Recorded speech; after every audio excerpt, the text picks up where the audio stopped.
Hey guys, this is me Mansi Chaprana. Welcome back to my channel. So today's topic is veto. Veto क्या होता है? Veto जो है ये powers होती है जो कि प्रेसिडेंट को दी जाती हैं।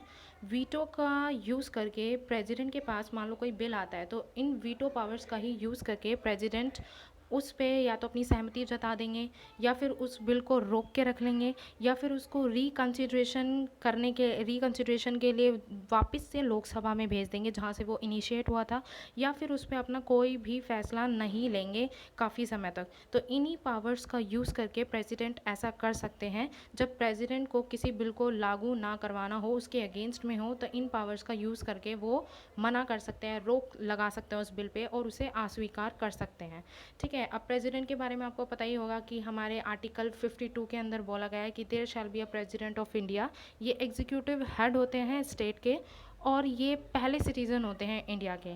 ठीक है, उसके बाद हम आ जाते हैं कि वीटो क्या होती है। जनरली मैं आपको बता चुकी हूँ। उसके बाद जो वीटो पावर्स है ये कौन से आर्टिकल के अंदर बताया गया है? ये आर्टिकल 111 के अंदर बताया गया है इंडियन कॉन्स्टिट्यूशन के। हमारे जो भारतीय संविधान है उसमें 111 आर्टिकल के अंदर ये बताया गया है वीटो पावर्स प्रेसिडेंट की।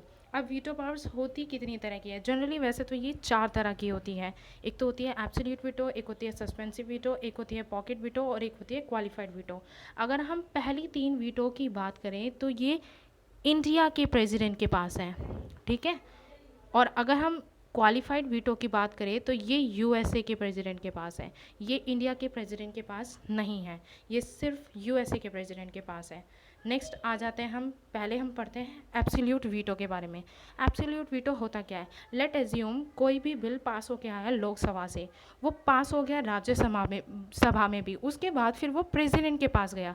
तो प्रेसिडेंट के पास उस टाइम पे दो ऑप्शन है, या तो प्रेसिडेंट अपना एसेंट दे दे, मतलब सहमति दे दे उस बिल के लिए, या फिर उसे विदहोल्ड करके रखे यानी कि रोक के रखे।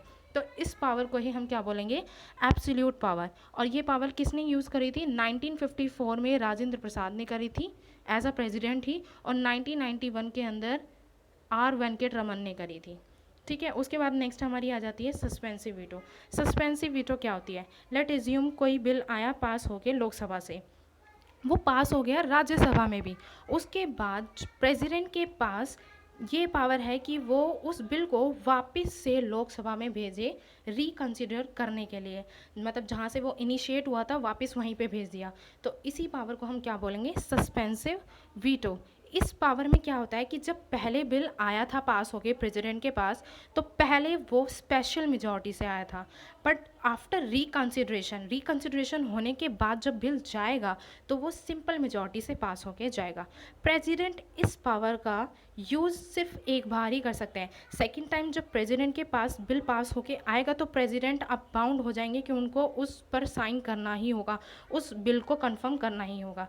तो ये कहलाती है सस्पेंसिव वीटो। ये 2006 में प्रेसिडेंट एपीजे अब्दुल कलाम ने यूज़ करी थी और वीवी गिरी ने भी इस पावर का यूज़ किया था। ठीक है, उसके बाद हमारी नेक्स्ट पावर आ जाती है pocket veto.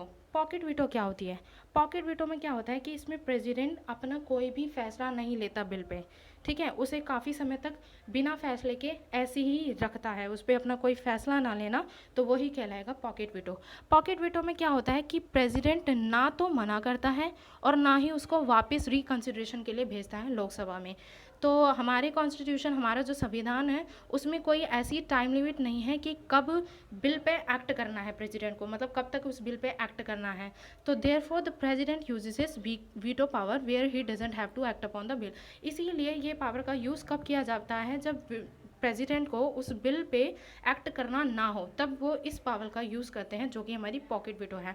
Unlike the American president who has to resend the bill within 10 days.